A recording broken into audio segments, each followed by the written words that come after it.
Anybody ever been to the fair on senior day? I went on senior day.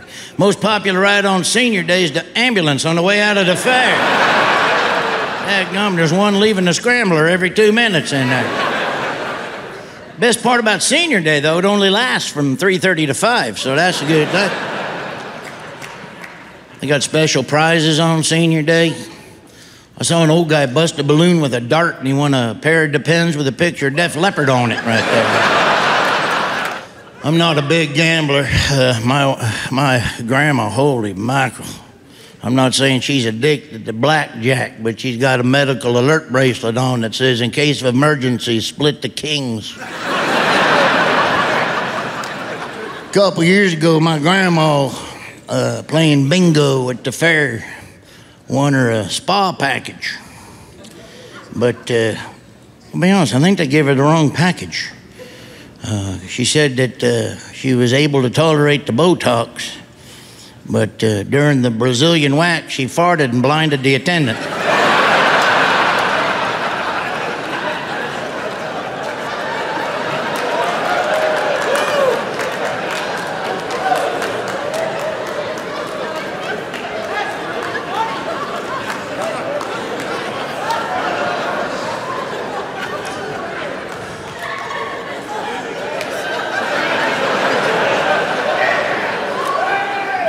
Lord, I apologize for that right there, and be with the starving pygmies down in New Guinea. Amen.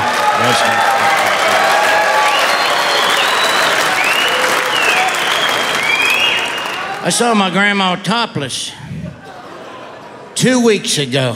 Oh, that's the last time I let her drink before a concert, I'll tell you that much. It was embarrassing. It was windy out, so her was flying around like one of them inflatable wind dancers in front of an oil change shop, you know what I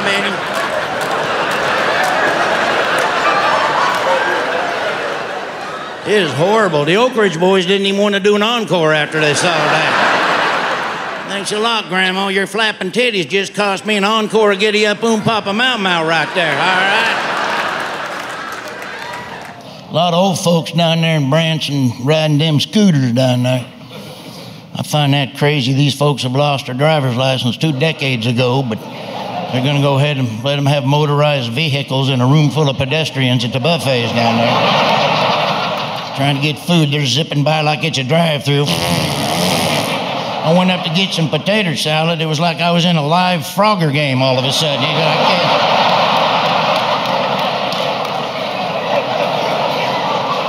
what the hell?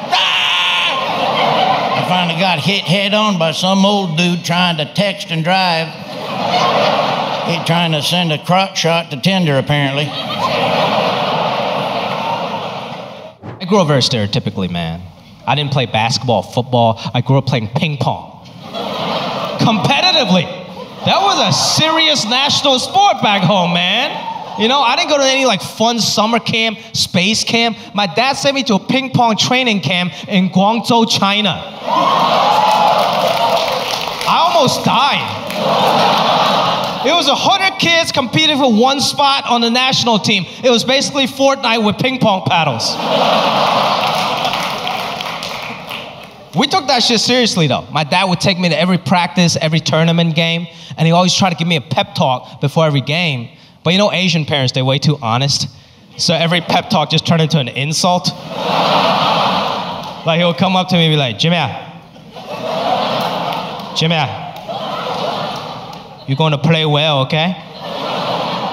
Even though you're slow, even though you're weak, and you suck. And then he would just walk away.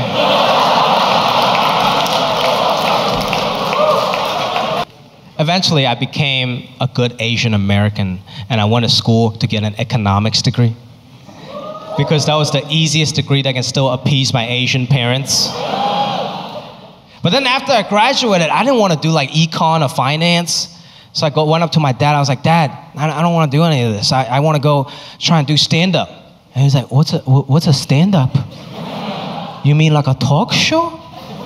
I was like, yeah, sure, talk show, whatever you want to call it, okay? But I want to go pursue my dreams. And he was like, no.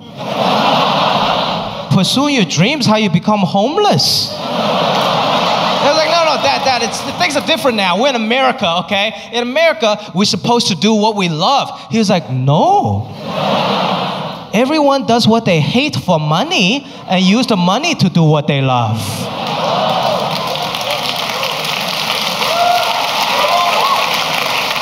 That's that old school Chinese mentality, right? See, I'm like first generation, but my parents, they're like -9 generation because they're so freaking Chinese. Like, it's really hard for me to watch TV with my dad because he's trying to make me explain everything to him. And first of all, all Asian people, they don't watch TV, they judge the TV. This is like, I'm just sitting next to my dad on the couch, and he's wearing his like old Asian man costume, which is just a wife beater and tidy whities. He's just sitting there, arms folded, judging the TV like.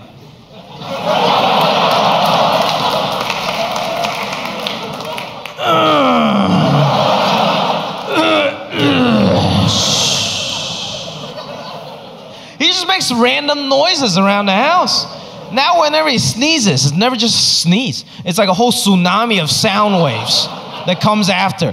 It's just like, oh, chill, oh, ay, shit, oh. I was very good at math. That's a big Asian stereotype.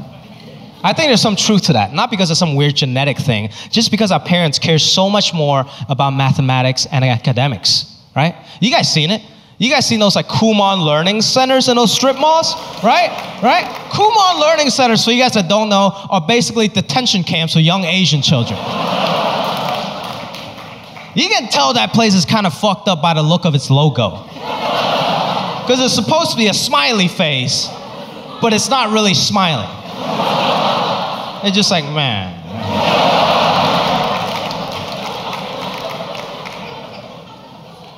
My parents were way too cheap to send me to Kumon. They got a different strategy. They never let me use a calculator until I turned 15, so I can work on my brain function. That's an old school Chinese strategy. You know, so when I turned 15, it was a very special occasion. It was basically my quinceañera. My dad just gave me a TI 83 plus. And he looked me in the eyes, and he was like, you're a woman now, okay? But when you're a kid, when your parents tell you can't do something, what do? You rebel, right? So when I was 14 years old, I stole my brother's calculator. I stole Roy Rogers' calculator. And I locked myself in my room, and I started rebelling. I started doing math homework. Other kids were like fucking around with like alcohol and drugs. I was fucking up some parabolas, you know? Locked myself in a room. I was just punching in numbers. I was like, oh man, this feels great, you know? It's so wrong. It's awesome. My dad was pissed. He was knocking the other side of the door. He doesn't like locked doors in the house. And he was screaming. He was like, Jimmy, what are you doing inside? Come out right now. I know you're using a calculator. Come out right now. I was so scared. I didn't know what to do. And he unlocked the door and he came in. I went into full panic mode, so I just threw away the calculator and I pulled down my pants. I was like, Dad, I was just jerking off. And he came in and he looked at me and then he looked at the math homework.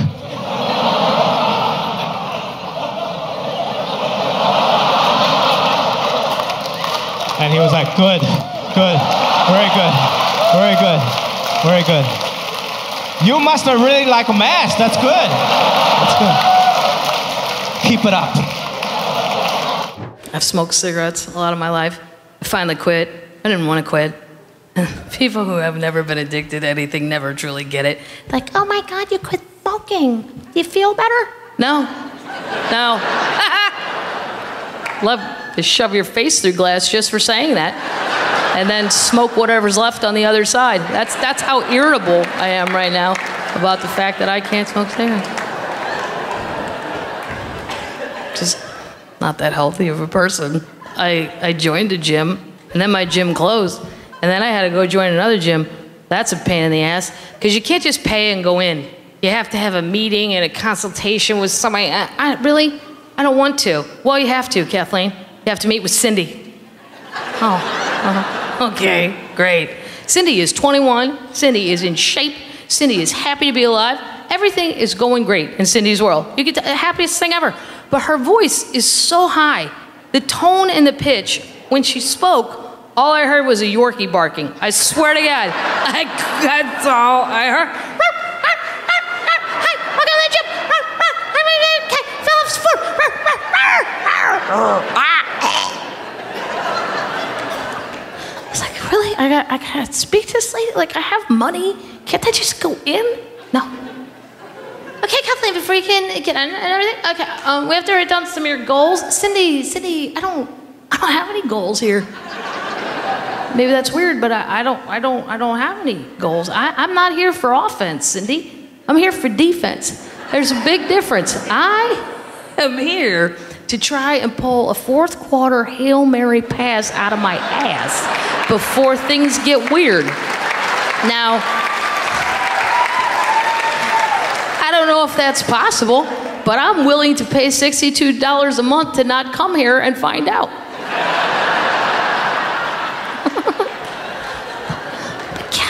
But Kathleen, that's so sad.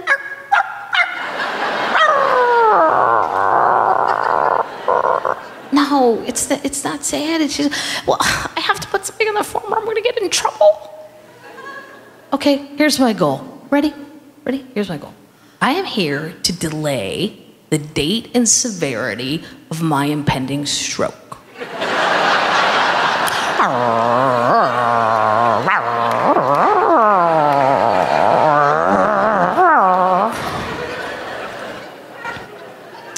It's so sad you don't see the gym as a fun place. Well, I don't, Cindy. And I think at my age, I think I know what's fun to me, and I think I know what's not fun to me. A bar is fun to me. Trust me, year after year, I reprove it and reprove it. I really have a lot of fun in a bar. A gym? No. I've never stayed at a gym so long I got kicked out. Never.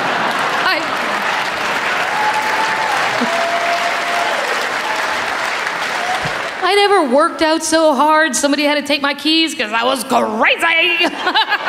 No. I think my husband and I have a huge unspoken understanding between each other because he's half Filipino and half Japanese, and I'm half Chinese and half Vietnamese. So we're both half fancy Asian.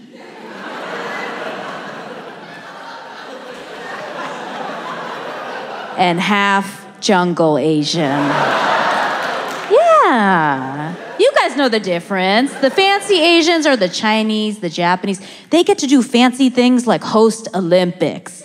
Jungle Asians host diseases. It's different. But he grew up on the East Coast, going to private school, playing lacrosse, learning Latin and playing chess and rugby. He grew up like Filipino Carlton, okay? So he didn't know anything about Vietnamese people until he met me. And on one of our first dates, he took me to this restaurant on the west side of Los Angeles called Faux Show.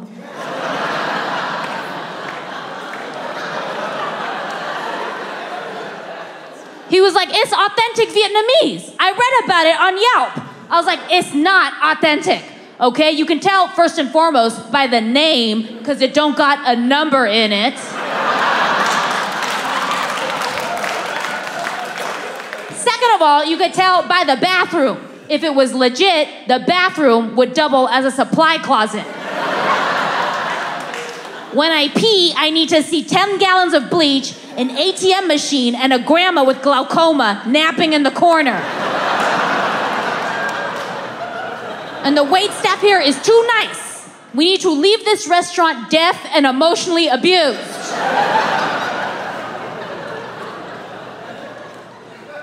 I grew up going to private school too. Him and I are both total private school Asians. We both are big hippies too. We like to backpack through Southeast Asia. We like to do yoga. We do ayahuasca ceremonies. We do silent meditation retreats. That's right, we pay $800 to shut up for a weekend. We do shit like that. We eat gluten-free. which means we eat all that bread that tastes like free-range Chewbacca. We eat that lesbian bread that's like 1,000% of your daily fiber and 20% spoken word poetry. When you eat it, you queef a shitty poem about supporting Caitlyn Jenner or whatever. And so it's funny, right? Because he's Asian too. But sometimes all of this hippy-dippy shit we do makes me feel like we are white people doing an impression of Asian people. Like we have these Chinese scrolls up on the wall, and neither of us know what the fuck they mean. We're like, oh, that seems to go very well with our Buddha piggy bank from Pier 1 Imports. That seems to be providing some good feng shui for the house. Oh, the woman can't stop spending money. Used to be Macy's, now it's Amazon. Yeah, go fuck yourself, Amazon. Oh, there's always a box at the house. She tries to sneak it past me. Where are you going? Oh, I needed it. I needed it. I like when the both of us pull up to the house and there's a box at the door and Captain Evil over here acts surprised. Oh my God! What could it be? Maybe it's for you. Really? The FedEx guy doesn't even know I live here. For me. Oh, everybody, she buys something. All her friends sell something. Oh, all of them, they're consultants. They're consultants. They want me to be on their team. They want me to be on their team. Oh, she'll come home with candles and makeup. I go, where'd you get that? My friend. She sells it. Oh, she came home one day with essential oils. Have you heard of this? A box of bullshit. It's a box of bullshit. And then it gives you a book to tell you what the bullshit does. She was all excited. Look what I got. Now I can heal us. I have rosemary, tangerine, lavender. Now we can sleep. I get the flu, right? I got the flu. This one pulls her book out. Tell me what you got. Tell you what why don't you go to CVS and get me some NyQuil, Harry Potter? I don't need a potion, woman. I need medicine. What are you, a witch? Good. Get on your broom, go to CVS, and get me some NyQuil.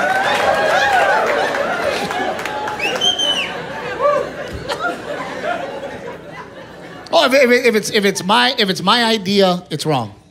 If I came up with the plan, it's wrong. We went to go buy furniture, okay? We bought the furniture. The man informs me it's gonna be $400 to deliver the furniture. I inform him to go fuck himself. I made the decision in front of my wife. My wife heard what I said. She said nothing at the store. We get in the car to go pick up the U-Haul that I need. Here we go. She's over there in the passenger seat.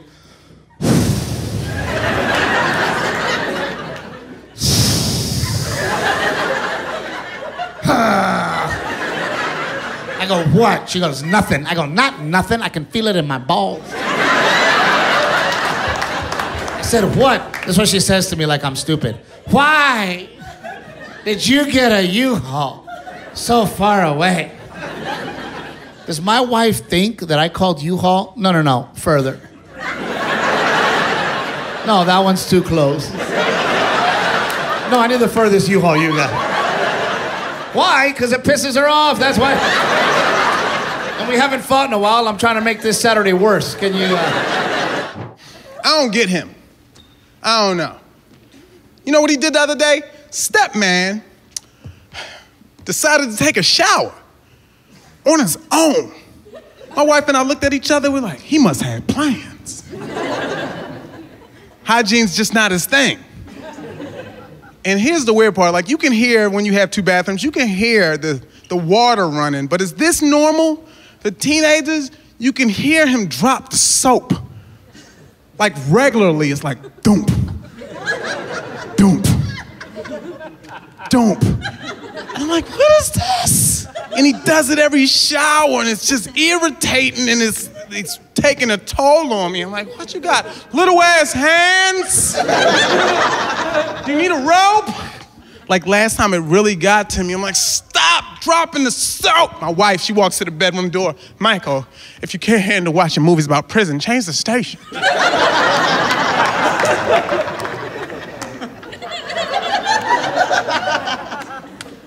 Then Stepman did what I call the most unfathomable thing I've ever seen. He broke his shower, which should make sense to no one. It didn't to me until he shows up at our bedroom door holding the nozzle.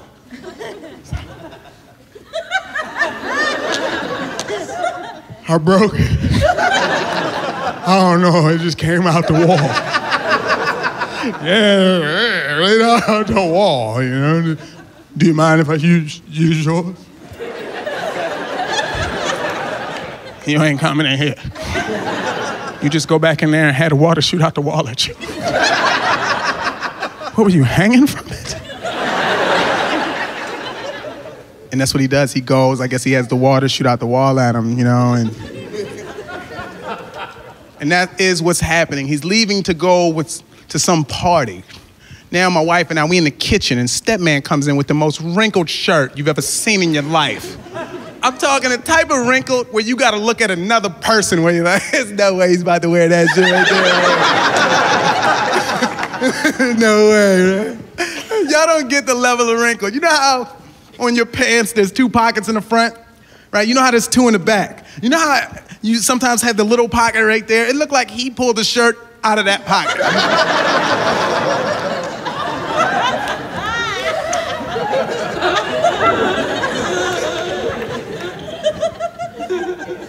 And then I hit Stepman with a question, and I can't tell now if he's a genius or dumb as hell based off his response. I'm like, Stepman, you really about to wear that wrinkled ass shirt to the party? His response, it's gonna be dark.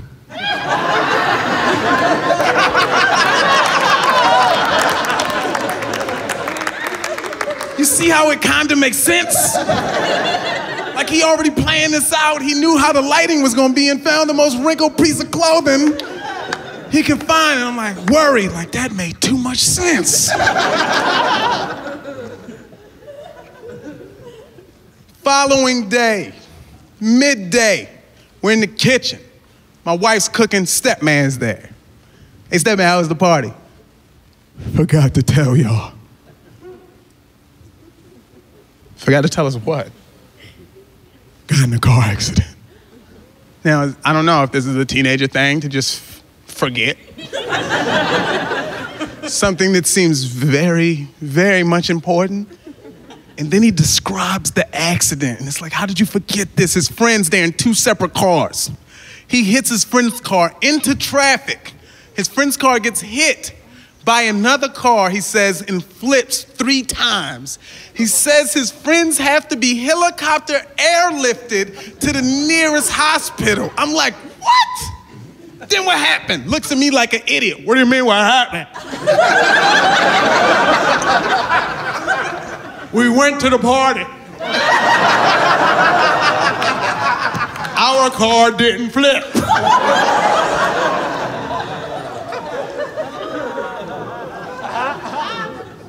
And I love it when people view this comedy stuff and they're like, is this real? That story verbatim. I did not change a word to that story. This next part of the story, I made up. But Stepman, what about your friends? Why don't you go to the hospital? There's too much light there. They would have saw my shirt. I meet girls like that. Because I think 9 times out of 10, guys go to nightclubs just to meet girls. I get it, you know, but if you ain't got $1,000 to pop on bottles, you ain't got to do it, man. I be telling dudes, man, if you want to meet girls, you ain't got the money like that, just listen. Just wait outside, wait for the club to close. Everybody got to leave, you know. Hopefully a food truck pulls up. It's so easy to meet girls at the food truck when the club closes. Because usually, the girls leaving a nightclub, when they wait to close, those girls are a little tipsy, discombobulated, got their shoes in their right hand, you know? They in the parking lot looking for the girls they came with, just walking around. Karen? Karen? Who the fuck is Karen? I be telling dudes, man, just wait for the food truck to pull up. Hopefully it's a taco truck. Everybody likes tacos late at night, you know? So when it's your turn, just wait in line. When it's your turn to order some tacos, look behind you, find a nice looking lady, offer some food. Just sit there. What's up? Wait. You want, what's up? Yeah. You want some tacos?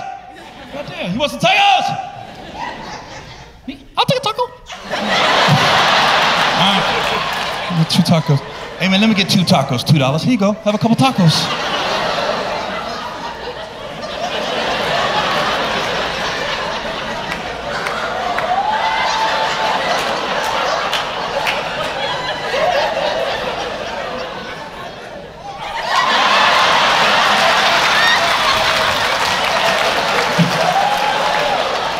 Her girlfriends come over, where'd you get them tacos at? That dude right there, he nice.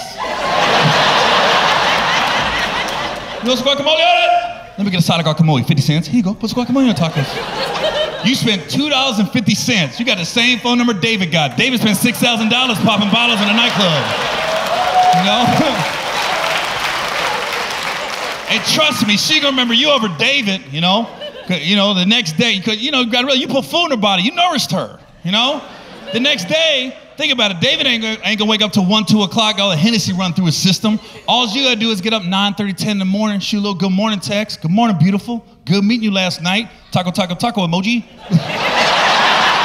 Shit, that's a taco dude. Yeah. Yeah, I like David's cool, that's a taco dude, yeah. Then you got a cheap ass anniversary date. Most people on anniversaries gotta go to nice steakhouses, nice restaurants. Nah, you and her right back at a taco truck. She on Instagram, back where we met. He got me extra cilantro, doing it big this year.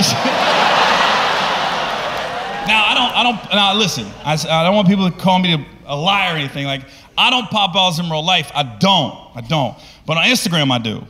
Like, I be lying my ass off on Instagram. I'm living a life that ain't mine half the time, you know?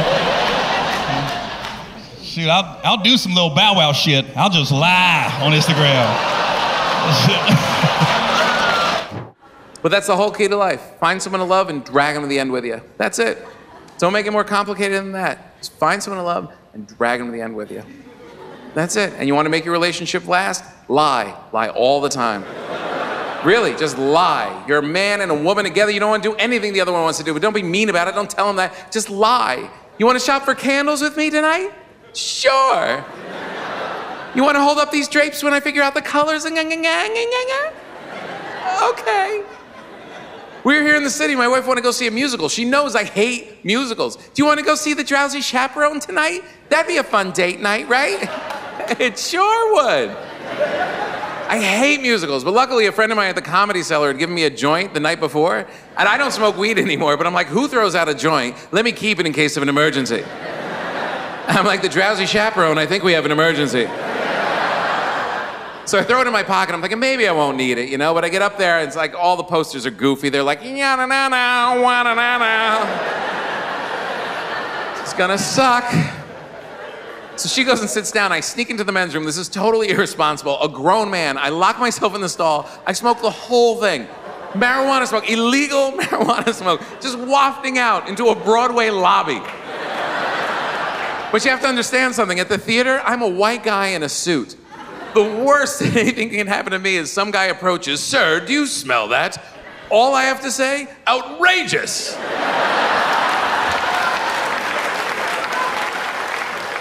I have a musical to see. Where's the snack bar? I need some Sour Patch Kids. So we went in and watched the whole stupid-ass Drowsy Chaperone. Loved it. High as a kite, loved every minute of it. I was singing it the whole way home. La-da-dee, la-da-doo. And she was suspicious. She said, "You seem to like that a little too much. Did you get high?" I looked her right in the eye. I told her exactly what she wanted to hear. I said, no, I didn't get high. I was just happy being out with you. She knew I was lying. I knew I was lying. But we went to bed happy. That's the point. It's the same as when she says my love handles are cute. They're not. They're creepy. When I'm jogging down the beach and have 2 basset hound cheeks flapping over the side of my suit, she probably wants to throw up. But she lies. And guys, you win in the whole equation. You win. Just do it. You win in the whole thing. Women, you have to be with us. You lose. I'm sorry. That's why we're with you in the first place. We try living with men ourselves. It's awful. Right? You get out of school. I'm not getting married. I'm living with my friends. It's going to be great. We're going to get a house. These are your friends. They steal your money, your booze, sleep with your women. It's like living with pirates. It's awful.